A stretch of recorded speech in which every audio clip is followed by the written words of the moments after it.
अब हम एक नया म्यूल कॉन्सेप्ट पर एक नया वीडियो लेक्चर स्टार्ट करने जा रहे हैं, SBCC5D। इसके अंदर हम एप्लीकेशंस ऑफ मोल कॉन्सेप्ट के विषय में बात करेंगे। मतलब अब हम यहाँ पर वो टॉपिक लेंगे जिनके अंदर मोल्स का इन्वॉल्वमेंट होगा, जिनके अंदर मोल्स का इन्वॉल्वमेंट होगा। अब हम वो टॉपिक लेंगे जिसके अंदर मोल्स का इन्वॉल्वमेंट होगा। तो सबसे पहला टॉपिक है जहां मोल्स का इन्वॉल्वमेंट है, मोलर कंसंट्रेशन ऑफ सोल्यूशन।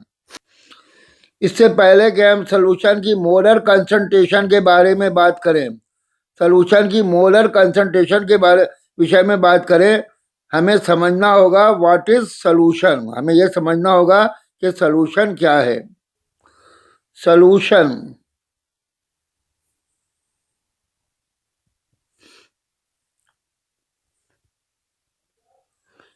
ये दो कंपोनेंट का मिक्सचर है, मिक्सचर ऑफ टू कंपोनेंट।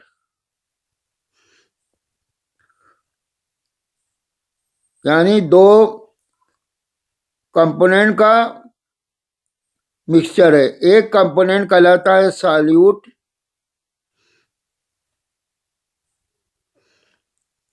और दूसरा कंपोनेंट कहलाता है सॉल्वेंट।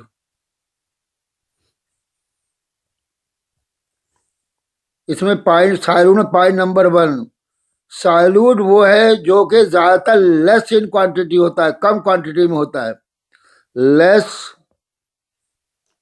इन क्वांटिटी।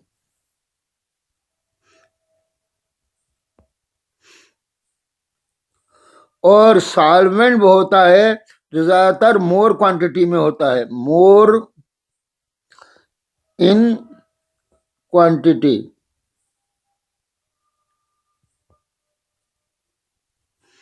पॉइंट नंबर 2, सॉल्यूट में, सॉल्यूट वो सब्सटेंस होता है जो घोला जाता है, substance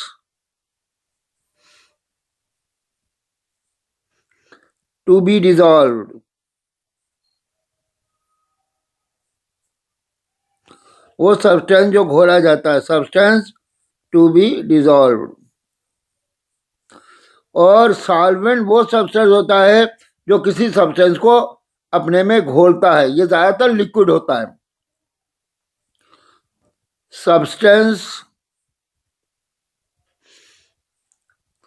are liquid which dissolves substance like solute। Solvent के दो सब्सटेंस होता है, ज्यादातर लिक्विड होता है, जो सॉल्यूट को अपने अंदर डिजॉल्व करता है। फॉर एग्जाम्पल,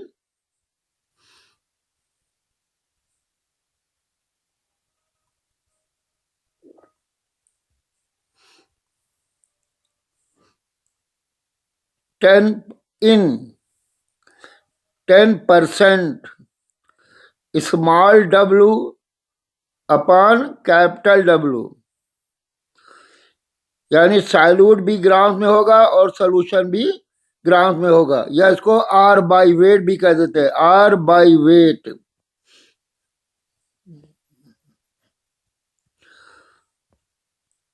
एक्वस यानी पानी में, एक्वस यूरिया सोल्यूशन,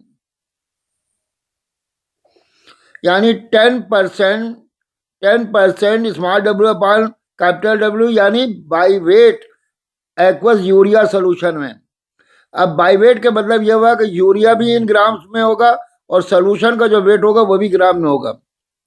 इसका मतलब यह हुआ इन 100 grams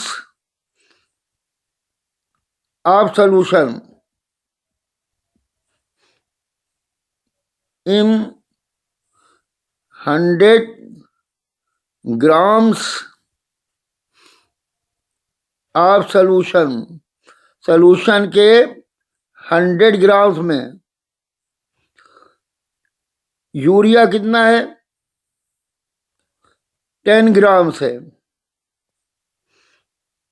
यूरिया कितना है 10 ग्राम से, तो फिर वाटर कितना होगा 100 माइनस 10, यानी कितना हो गया 90 ग्राम हो गया।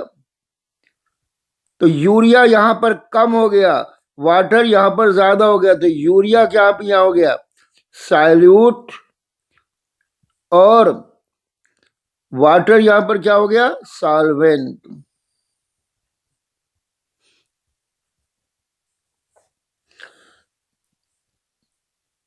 अब हम मोलर कंसंट्रेशन ऑफ सॉल्यूशन की डेफिनेशन लेंगे। मोलर कंसंट्रेशन ऑफ सॉल्यूशन की डेफिनेशन लेंगे। अब हम मोलर कंसंट्रेशन ऑफ सॉल्यूशन की डेफिनेशन लेंगे। अब हम सॉल्यूशन की मोलर कंसंट्रेशन के विषय में बात करेंगे। इसकी डेफिनेशन ये है, number of moles of solute in unit volume, volume में भी इन ml और litre of solution is called as molar concentration of solution. किसी सॉल्यूशन के यूनिट वॉल्यूम में, किसी सॉल्यूशन के यूनिट वॉल्यूम में, वॉल्यूम ml में भी हो सकता है या लीटर में भी हो सकता है, सॉल्यूट के जितने मोल्स होते हैं वो सॉल्यूशन की मोलर कंसंट्रेशन कहलाता है। अच्छा, मोल्स को हम ग्राम मोल्स भी कहते हैं, मोल्स को हम ग्राम मोल्स भी कहते हैं, या मोल्स को हम ग्राम मॉलिक्यूलर वेट्स भी कहते हैं। ये ध्यान रहे, मोल्स को हम ग्राम मोल्स भी कहते हैं या ग्राम मॉलिक्यूलर वेट भी कहते हैं। Suppose small w grams of solute were dissolve in V volume, volume में भी इन ml और litre of solution, and the molecular mass or molecular weight of solute is small m। माना किसी solution के, माना किसी सॉल्यूशन के V volume में, माना किसी सॉल्यूशन के V वॉल्यूम में, जो कि ml में भी हो सकता है लीटर में भी हो सकता है, सॉल्यूट के W ग्राम घोले गए, और माना सॉल्यूट का मॉलिक्यूलर मास या मॉलिक्यूलर वेट स्मॉल m है, तो हम यहां पर निकालेंगे therefore number of moles of solute, number of moles of solute किसके बराबर होते हैं, weight in gram divided by molecular mass. तो वेट इन ग्राम यहाँ पर W है और मॉलिक्यूलर मास m है, तो W/m है। अब ये मोल सॉल्यूट के सॉल्यूशन के V लीटर में है, सॉल्यूशन के V वॉल्यूम में है, वॉल्यूम में भी इन ml और लीटर। तो हम यहाँ पे लिख सकते हैं since in V volume of solution, V volume of solution,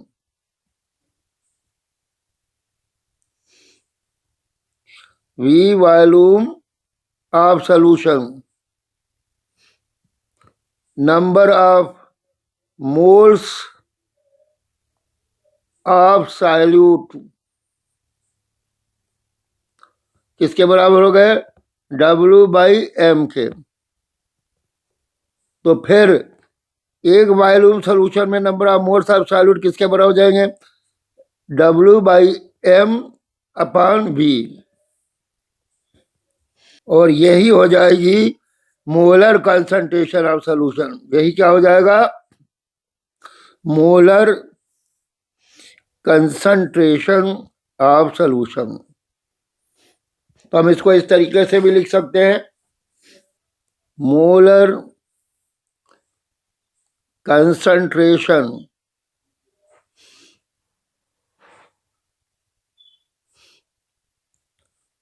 of solution.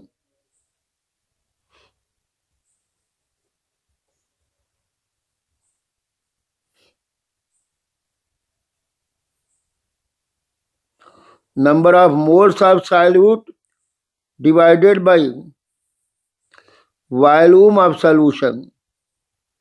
Volume of solution, moles of solute.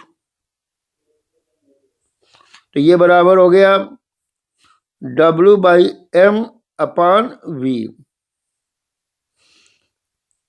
W/m/V, या हम इसको ऐसे भी लिख सकते हैं W/m/V। तो एक फार्मूला में डायरेक्ट मिल गया मोलर कंसंट्रेशन ऑफ सॉल्यूशन का। मोलर कंसंट्रेशन, मोलर कंसंट्रेशन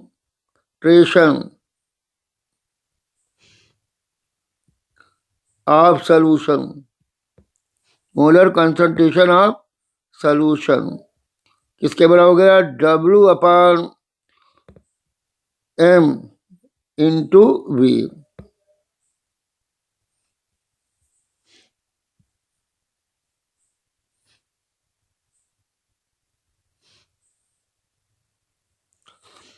जहां W क्या है, weight of solute in grams. Solute weight को हम मास भी कह देते हैं। M is the molecular mass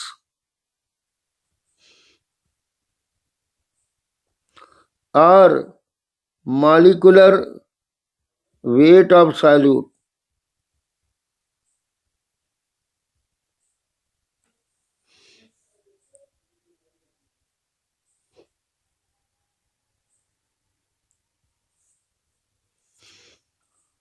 और V जो है सॉल्यूशन का वॉल्यूम है, वॉल्यूम ऑफ सॉल्यूशन। ये ml में भी हो सकता है और लीटर्स में भी हो सकता है।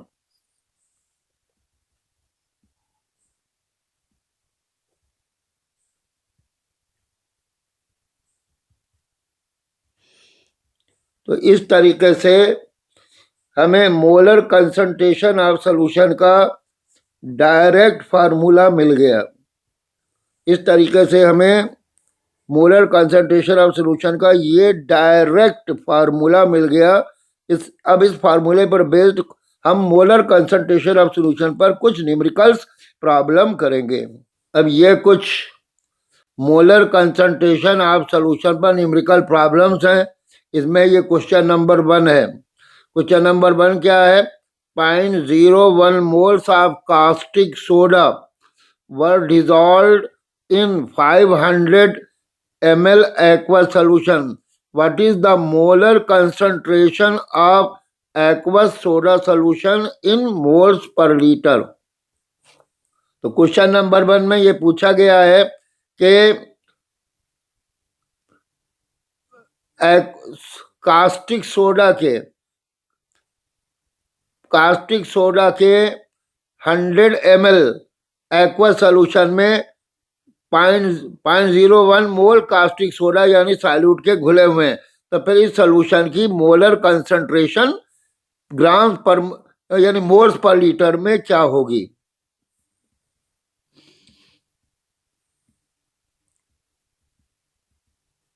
अब हम इस क्वेश्चन को इस तरीके से सॉल्व करेंगे। अब यहां पर नंबर ऑफ मोल्स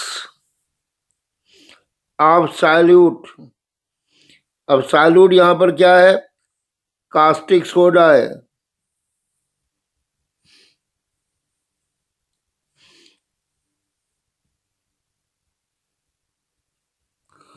कितने दे रखे हैं, 0.01।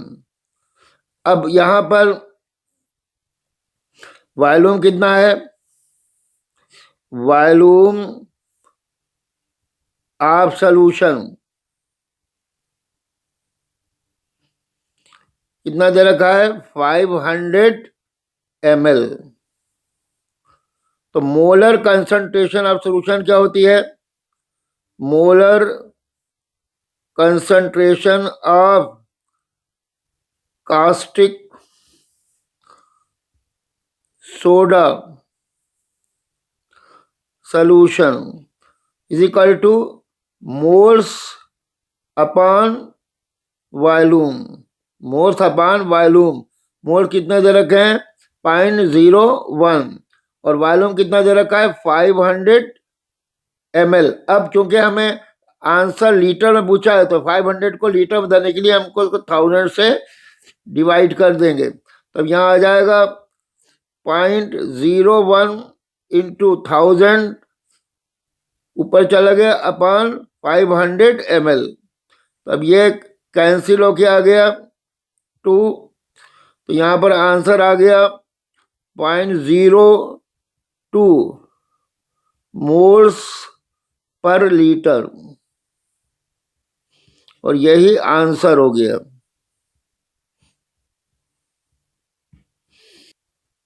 Question number 2, 3.42 grams of sucrose, that is C12H22O11, were dissolved in 500 ml aqueous solution. What is the molar concentration of solution in moles per centimetre cube? Sucrose के 500 ml aqueous solution में 3.42 ग्राम घोले गए। तो फिर इस एक्वस सॉल्यूशन की molar concentration moles per centimetre cube में क्या होगी? इस क्वेश्चन को हम सॉल्व करेंगे। अब हमको मालूम है कि मोलर कंसंट्रेशन ऑफ सॉल्यूशन का फार्मूला होता है molar concentration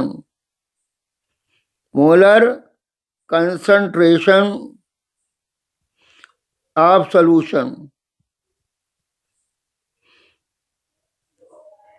molar concentration of solution का फार्मूला होता है W/m into V। Molar concentration of solution का फार्मूला होता है W/m इंटू V, जहाँ W क्या है? वेट ऑफ सॉल्यूट इन ग्राम है, यानी यहाँ ये सुक्रोज का वेट है ग्राम में। M क्या है? मॉलिक्यूलर मास ऑफ सॉल्यूट है, यानी यहाँ सुक्रोज का मॉलिक्यूलर मास है। V क्या है? वॉल्यूम ऑफ सॉल्यूशन है, यानी ये 500 ml जो है वो 500 ml वॉल्यूम है एक्वस सॉल्यूशन का। 500 ml वॉल्यूम है एक्वस सॉल्यूशन का। तो अब यहाँ पर कितने ग्राम शुगर घोले गए हैं? W is equal to 3.42 grams. और सुक्रोज का मॉलिक्यूलर मास क्या होगा? अगर हम निकालें इसके फार्मूले से निकालें C12H22O11 से, अगर इसका मास निकालें, कार्बन के यहाँ पर एटॉमिक मास 12 लिखें, इसको 12 से मल्टीप्लाई करें, प्लस हाइड्रोजन का एटॉमिक मास 1 लिखें, उसको 22 से मल्टीप्लाई करें, ऑक्सीजन का एटॉमिक मास 16 ले, उसको 11 से मल्टीप्लाई, इन सबको जोड़ लें तो ये जोड़कर आएगा 342। ये जोड़कर आएगा 342। और यहाँ V कितना है? V 500 ml है। तो molar concentration of sucrose solution, W की जगह कितना लिखें? 3.42 ग्राम। 3 मॉलिक्यूलर मास की जगह क्या लिखें? 342। और वॉल्यूम की जगह क्या लिखें? 500। अब क्योंकि यहाँ पर मोल पर सेंटीमीटर क्यूब में पूछा गया है और 1 centimetre cube is equal to 1 ml भी होता है, तो यहाँ यूं लिख दें कि 1 ml 1 सेंटीमीटर क्यूब है, तो यहाँ वॉल्यूम ml में दे रखा है। अब ml में ही पूछा गया है, तो फिर हम इसको लीटर में चेंज नहीं करेंगे, ऐसे ही रखेंगे। तो ये आ जाएगा 1/100, 1/100 इंटू 1/500, तो ये हो जाएगा 1/5 इंटू 10⁻⁻⁴, और ये हो जाएगा 0.2 इंटू 10⁻⁻⁴ मोल पर सेंटीमीटर क्यूब। यही आंसर हो जाएगा, ये that will be the answer.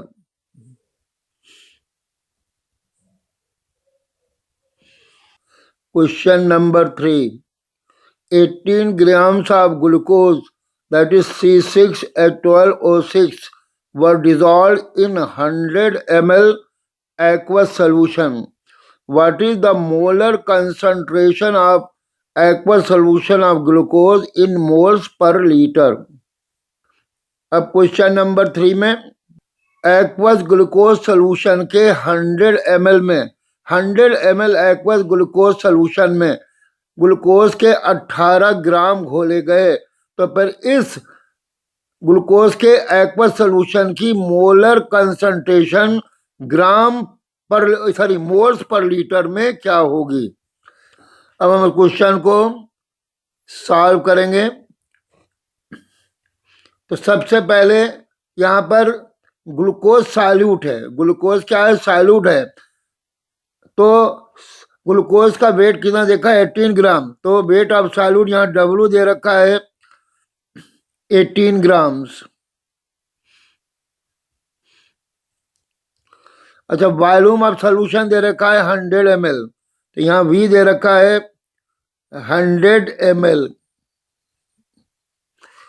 और ग्लूकोज का मॉलिक्यूलर सॉल्यूट का मॉलिक्यूलर वेट क्या होगा, इसका फार्मूला है C6H12O6। तो यहाँ पर 6 इंटू 12 कार्बन का atomic mass and 1 atomic mass of hydrogen into 12, और ऑक्सीजन का एटॉमिक मास 16 इंटू 6, ये सब मिलकर आएगा 180। तो यहाँ पर ग्लूकोज का एटॉमिक मास 180 आ गया। Molar concentration of glucose solution, molar concentration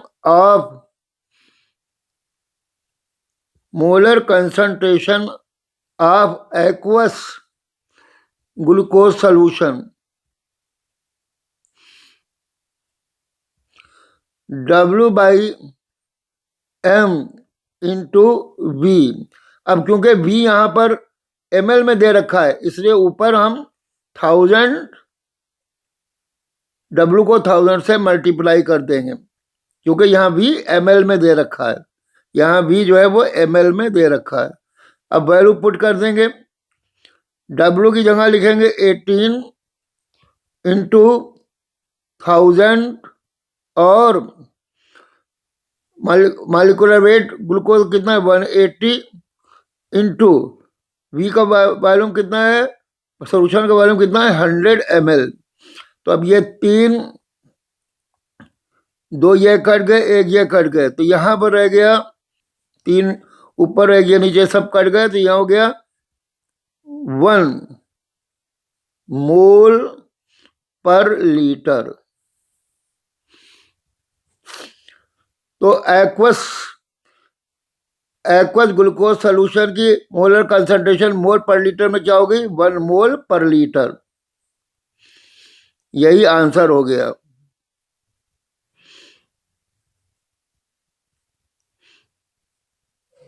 question number 4, 6 grams of urea NH2CONH2 were dissolved in 2 liter aqueous solution. What is the molar concentration of aqueous urea solution in moles per liter?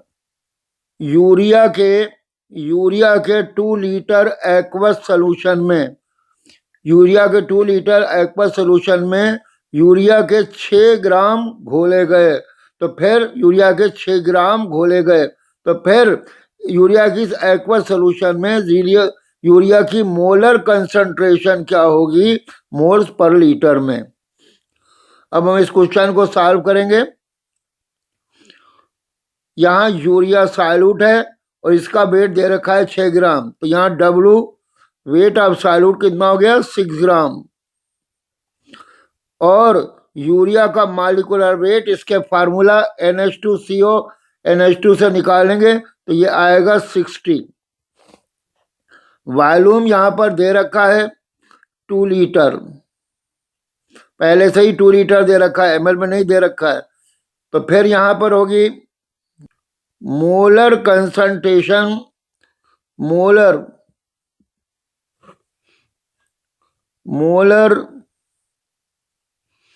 Concentration of aqueous urea solution किसके बराबर हो जाएगी, W/M into V। अब यहाँ पर V को हम 1000 से डिवाइड नहीं करेंगे, यानी W को हम 1000 से मल्टीप्लाई नहीं करेंगे, क्योंकि यहाँ V लीटर में दे रखा है और ये V भी लीटर में होता है, ठीक है। तो इसकी वैल्यू पुट करने पर W की जगह में लिख दिया 6 और M की जगह लिख दिया 60 और V की जगह लिख दिया 2, तो ये हो गया 1/10 इंटू 2, तो ये हो गया 1/20। अभी कितना हो जाएगा, 0.05 मोल्स पर लीटर। सॉल्व करने से ही आएगा 0.05 मोल पर लीटर, और यही आंसर हो जाएगा। Scales of molar concentration of solution, molar concentration of solution के स्केल्स, इनको हम मोलर कंसंट्रेशन ऑफ सॉल्यूशन की डिफरेंट फॉर्म्स भी कहते हैं। अब ये मोलर कंसंट्रेशन ऑफ सॉल्यूशन की डिफरेंट फॉर्म या डिफरेंट स्केल्स को हम एक चार्ट से दिखाएंगे, और ये चार्ट इस तरीके से है, इस चार्ट से दिखाएंगे और ये चार्ट इस तरीके से है। अब इस चार्ट में मोलर कंसंट्रेशन ऑफ सॉल्यूशन को डिफरेंट फॉर्म्स में बांटा गया है या डिफरेंट स्केल में बांटा है। ये स्केल्स क्या है, मोलैरिटी को कैपिटल M से दिखाते हैं, मोलैलिटी को स्मॉल m से दिखाते हैं, मोल फ्रैक्शन को स्मॉल x से दिखाते हैं, और फिर नॉर्मैलिटी को स्मॉल n से दिखाते हैं, फॉर्मेलिटी को कैपिटल नॉर्मैलिटी को कैपिटल N से दिखाते हैं, फॉर्मेलिटी को कैपिटल F से दिखाते हैं, और volume strength of H2O2 solution को हम XH2O2 सोल्यूशन से दिखाते हैं। ये मोलैलिटी एंड मोल फ्रैक्शन में मोल टर्म इन्वॉल्व होते हैं, इसलिए ये हम 11th क्लास 11th के some basic concept of chemistry के मोल कंसेप्ट में इसको पढ़ते हैं। तो यहाँ पर क्योंकि हम some basic concept of chemistry का मोल कंसेप्ट पढ़ रहे हैं, तो इस चैप्टर में हम यहाँ पर सिर्फ मोलैलिटी और मोल फ्रैक्शन डिस्कस करेंगे। बाकी में जैसे नॉर्मैलिटी में, फॉर्मेलिटी में, वॉल्यूम स्ट्रेंथ में मोल टर्म यूज नहीं होते। ये सब आपको 12th क्लास के अंदर सॉल्यूशन के चैप्टर में पढ़ाए जाएंगे। इसलिए यहाँ पर हम नॉर्मैलिटी को, फॉर्मेलिटी को और वॉल्यूम स्ट्रेंथ को यहाँ पर इस चैप्टर में या इस यूनिट में डिस्कस नहीं करेंगे। ये 12th क्लास का है, सॉल्यूशन का चैप्टर है, सॉल्यूशन यूनिट में आपको पढ़ाया जाएगा।